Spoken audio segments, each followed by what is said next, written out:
Heavy flow, achy cramps, and wanting to eat everything and anything in sight? Yep, I'm talking about periods. Hey everyone, it's Carrie, your tushy enthusiast, and in today's video, I'm talking about periods, aka menstruation, why it happens, what's normal, and how you can navigate your period to find your normal for your body. Also, why is our monthly bleed even called a period? Find out in this video.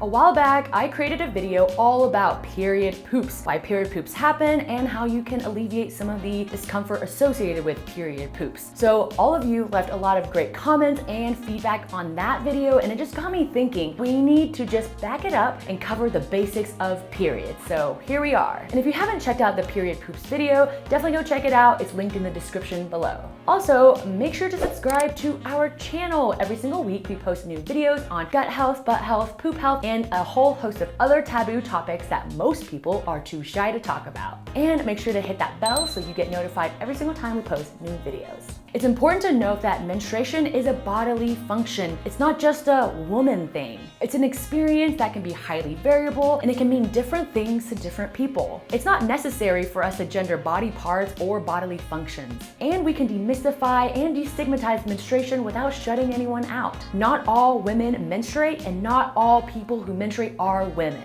Also, the periods that we're talking about today are not the periods that you would get if you were on any type of hormonal birth control. Today, we're talking all natural flow. So what is a period? The menstrual period, also just called a period, is the shedding of your uterine lining, which is also called the endometrium. So every single month, blood and endometrial tissue flow through your cervix and then out your vagina. And this is the bleeding that we experience every single month during our periods. One study found that about 36% of your menstrual fluid is blood, and then the rest of the menstrual fluid, which is around 64%, is mucus, other tissue, uterine lining, and just blood clots. Most of us get our periods during puberty, which is around ages 12 or 13, but some people may start much earlier or much later. When you start your period really just depends on your body. It's important to know that there's no age that is too early or too late to start your period.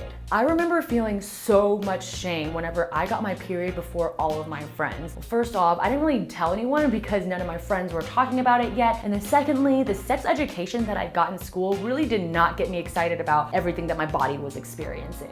Let's start the conversation and let go of some of the shame that we may have felt around having our periods. Hopefully, if we talk about it more freely, then others will also feel safe to ask questions and to discuss their periods. If you're a person that has periods, at what age did you start your period? Did you feel like it was normal timing? If you're comfortable sharing, I invite you to share below in the comments. Why do periods happen? Periods happen due to monthly changes in our hormone levels in our body. Our body essentially is trying to prep us for a possible pregnancy every single month, and that's why our hormones change. Hormones are essentially little chemical messengers that go throughout our bodies to tell our body systems what to do and when to do it. If you're a menstruating human, then you have ovaries, and our ovaries actually produce two hormones called estrogen and progesterone that actually regulate our menstrual cycles. We won't get into the details of specific hormones, but it's just good to know that estrogen and progesterone are important. So what's actually happening in your body? So every single month, your hormones signal your ovaries to release an egg, and this is called ovulation. At the same time, hormonal changes are also signaling to your uterus to prep for a pregnancy. And so your uterine wall begins to build up and it thickens so that it's ready for a fertilized egg to attach and start developing into a potential baby. If ovulation happens but the egg is not fertilized, then the uterine wall will shed out your vagina, which is the menstrual period and the bleeding that we see every single month. It usually does take about a month for your uterus lining to build up and to tear down, which is why we get our periods about once a month. All right, before we go on any further, why do we even use the word period?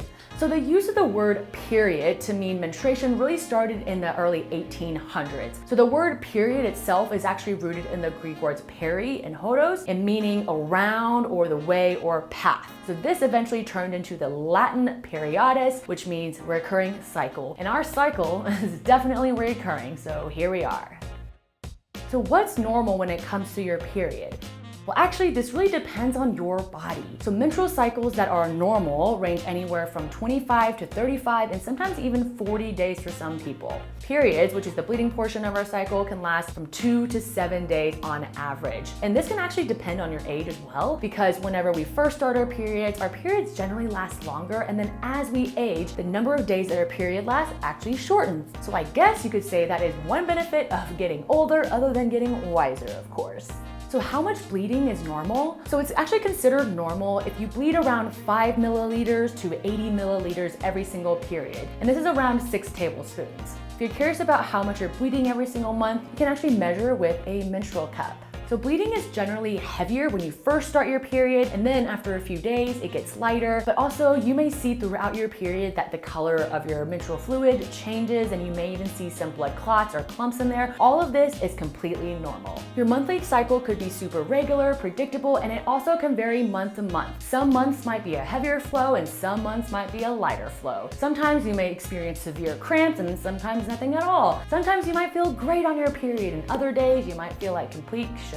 So what is normal? Again, there is no absolute overall normal. There's only what is normal for you and your body. Normal may also change as we age. For example, when we go through menopause, our cycle actually becomes really irregular again. So how do you find your normal? Well, you can track your cycle. Tracking your start date of your period as well as the end date will let you know how long your periods are lasting and whether it is longer than usual or shorter than usual. Another thing you can track is your flow, which is how heavy you're bleeding during your period. How often are you having to change a tampon, pad, or menstrual cup, or menstrual underwear? Heck, there's so many options now, or whatever you use. Another thing to track is whether you're having abnormal bleeding or spotting in between your periods. And the next thing to track is your pain. What do I mean by that? Are you experiencing cramps that are more severe than usual? Are you feeling other discomfort or pain that you don't normally experience during your period? Lastly, check in with your mood and how you're actually feeling on your period. So by tracking everything that I just described, you will actually learn what your normal is, and you'll know whenever things are out of the norm.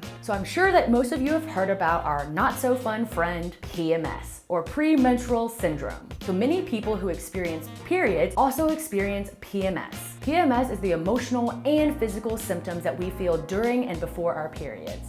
So PMS is actually caused by the same hormonal changes that are happening throughout your cycle. So in the next video that we'll be publishing here on this channel, that's actually where I'll be going into the details and discussing some of the most common symptoms related to PMS, as well as things that you can do to help alleviate them. So definitely stay tuned for that next video. So before I sign off today, I have to share with you one of the best things that I have done for my period life, and it is to start washing with a bidet. So during our periods, it's quite literally a crime scene down there between the blood, the gunk, and sometimes even the odor. And for me personally, I do get self-conscious sometimes around that time of the month because I just kind of feel icky. And yes, the intended purpose for bidets is to wash your butthole after you poop, but it is amazing for washing up and feeling fresh during your period as well. It's been a game changer for me. Now, every single time that I'm using the restroom and I'm on my period, I can just use my bidet to wash up and freshen up my private parts so that I can actually feel confident and just ready to be myself and take on the day. So TUSHY has 2 versions of their super easy to install bidet attachments. There's the TUSHY Classic, which has single temperature water, which is the tap water temperature, and then there is the TUSHY Spa, which gives you the option to wash with warm water as well. So that is the version that I actually have installed here because I personally prefer warm water on my private parts whenever I'm washing it during my period.